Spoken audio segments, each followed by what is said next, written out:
It's already been 3 months since New Year's passed. Be honest, did you stick to your New Year's resolutions? Or did they quietly disappear like most people's? And you will be so glad that you watched this video and followed through these steps. The reason why a lot of New Year's resolutions fail is also because they focus way too much on the goal. Every January, we set big and ambitious goals like getting fit, finally earning more money, or finding love. The gyms are packed full, people are ambitious, they talk about their motivations, but then suddenly February and March rolls around and everybody goes quiet. Reality hits. Work gets busy, life gets in the way, and suddenly you can't afford to think that much and that deeply about your goals anymore. So slowly those New Year's resolutions disappear, they fade into the background, and you've again given up on them. But here's the thing, even though it's March, it's not too late to start focusing on those goals again. You just have to tweak them a bit, rethink the whole system, and then they will work. So with a quarter of the year already gone, this is the perfect time for you to pause, reset, and think about your goals so far, what you've achieved and what you still want to achieve in the remainder of the year. We'll talk a bit about how to make progress and how to actually set goals that can work for you so that in December you won't stand there just like last December thinking about the nice things that you could have done. We'll also talk a bit about why New Year's resolutions fail and what you can do about them, and also the best strategies to tackle these kind of goals. So let's get right into it. First of all, there are 3 main reasons why the New Year's resolutions fail. The first one is probably the most common. This is when your goals are too vague, too ambitious. And a very easy fix is just to think about them in the SMART goal framework.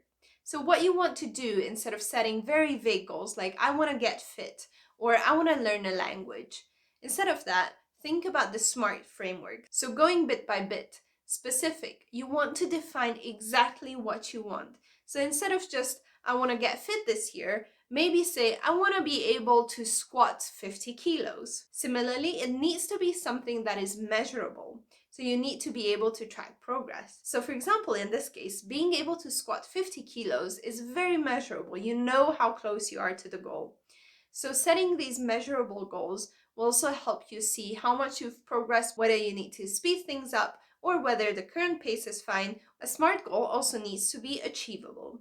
You should be realistic. If you never started lifting weights before, don't set a goal like I want to be able to bench 100 kilos. Similarly, with language learning, if you've never learned a language before, you're not going to get to fluent level within 3 months. Set something that is achievable, that is realistic to be done in 3 or 12 months' time. The next one is being relevant. So you want to make a goal that aligns with your priorities, with your current lifestyle, and don't choose something just random because it sounds good. You really want something that can resonate with you. So for example, if you know you absolutely hate weights, maybe instead of doing weights, you can set a goal for your cardio workout. Or if you just don't like to work out in general, maybe you can just go for baby steps. And so your SMART goal can actually be about showing up. Lastly, the T stands for time bound. This is where you want to give yourself a deadline. New Year's resolutions or quarterly resolutions inherently have this in them because they're for 3 or 12 months. So with this framework, your goal will not just be a dream. It's going to be something that is achievable, actionable, that you can take action on and won't forget that easily. It also entails a plan, and the plan is what will get you the results ultimately. So first of all, if your New Year's resolution is very vague, then what you want to do is set a SMART goal first. Then, talking about plans and goals, the second mistake that people make is relying solely on motivation. Motivation only lasts a couple of weeks. You will only be able to rely on motivation so long, and that is what usually happens with New Year's resolutions. People rely on motivation, hence it only lasts a couple of weeks. The gym in February will look much different from the gym in January while everyone still had their New Year's resolutions. The fix here is to make it automatic by setting systems. So for example, if you build a system around working out or learning a language, it's going to be much easier. Even when life gets in the way, you've got a plan B to fall back on. What you want to do is really just remove the friction between you and whatever you want to achieve. So set reminders, set goals, lower the boundaries, and that is how you get to your destination. However, this is where the last mistakes comes into play, trying to do too much at once. It is so easy to fall into this trap of trying to do everything at once, trying to learn a language, going to the gym, starting a new business, earning more money, getting a promotion. That is all nice, but you can't focus on that many things at once. Because if everything is in focus, nothing is really in focus. So what you want to do is pick out a couple of important goals for you, break it down into smaller goals, and see whether it's realistic for you to do that many things at once. Very often, because these have to rely on habits that you build into your already existing routine, you cannot build in a lot of new habits at once because they will crumble and fail after a couple of weeks. What you want to do, again, is to take it a bit more slowly, maybe build in one new habit each 2 weeks or each month, and then that will be more sustainable. So focusing on one habit at a time is crucial here. That is also what I do. Every single month, I pick one single habit that I want to integrate into my routine and do that until that feels natural. Then you can move on to the next goal. If you do the same, you'll achieve more in 12 months than somebody who tried to do everything at once and then failed at it, maybe retried again once, but then failed after a couple of weeks once again. Now, with that out of the way, let's talk about how to reset and actually get started on your goals once again. So the first step here is to really reassess and simplify your goals.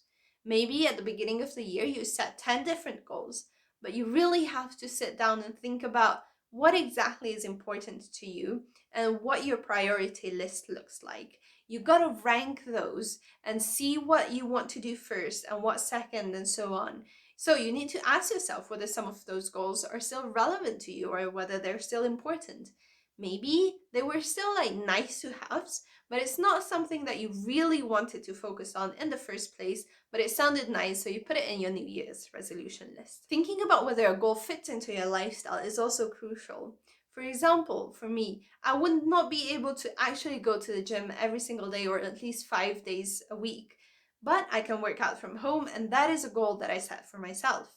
So very similarly, if you have a goal that does not really work for you in your current lifestyle and you don't think you can tweak your lifestyle around it, you should tweak the goal in order to fit your lifestyle if it's an important goal for you. So really go through that New Year's resolution list and cross out things ruthlessly until you have a couple of focus goals. And then what you want to do is shift your focus from yearly resolutions to quarterly goals instead.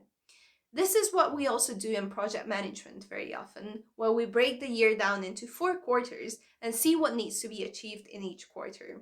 This is such a crucial framework that will help you tremendously in your personal life as well. A year is usually way too long. It's very difficult to plan around it, and it's very easy to lose focus throughout a whole year. So by shortening it and making smaller goals, it's easier for you to also track it, but also to stay focused on the goal and focused on achieving those goals without really forgetting them throughout the 3 months. So what I usually do is use this framework. First of all, I set a SMART goal. I write down all of the components of a SMART goal and then also actions to go with it. So what actions need to happen for this to be true at the end of the quarter? Then what I also do is have a kind of B plan for the goal. That does not mean that I modify the goal, but rather I say, for example, every single day I will start working out at 5 o'clock. But then here plan B is actually saying, if some meeting runs longer and I actually have to work until 6 o'clock, then I would just go for a short walk after dinner to keep myself active instead. So the important thing here is really both thinking about the exact actions you need to do, but also what can go wrong while pursuing those actions and what you can do instead to still progress towards your goal. Then lastly, you want to build a system around these goals and these actions that I just talked about. So again, taking the example of working out, a system could be setting a reminder for yourself and blocking it out in your calendar from 5 to 6 that you will work out every single day after work. then you already have a trigger. Once you finish work, you go into the workout immediately. This also helps you track progress, it keeps you accountable, and also make sure that you have the reminders to do them, even on days where you're not so motivated. The reason why a lot of New Year's resolutions fail is also because they focus way too much on the goal and not enough on the system that will support you and enable you to get to that destination. Think about the systems that you can build around it. Maybe small habits, triggers, reminders, scheduling, that can all be things that you can integrate into your everyday life, your current lifestyle, or maybe a bit of change in your lifestyle, and that can really help you to get to the goal. These systems will be the ones that make sure that you stay consistent and progress towards your goal. It's not about motivation, it's more about discipline, but also just helping yourself to do these things with less friction and less resistance. So ultimately, 3 months passed, 9 months left. There's still so much time for you to get to those goals. I'm sure if you focus on these small changes, set systems, set reminders, get a good system and good habits around your goals, by the end of the year, you will achieve what you have wanted, and you will be so glad that you watched this video and followed through these steps. So let's practice in the comments below together. Set a SMART goal for yourself with one of your goals and comment it below. Later on, maybe at the end of the year, you can look back and see if you have actually achieved it, or even at the end of the next quarters, come back and say if you actually achieved any of that or got any progress in them. So I hope this video was valuable to you, and if you liked it, don't forget to hit subscribe, like, and hit the notification bell to get more videos on productivity, lifestyle, expat life, language learning, and all of that. And I'll see you in the next video. Happy learning! Bye bye!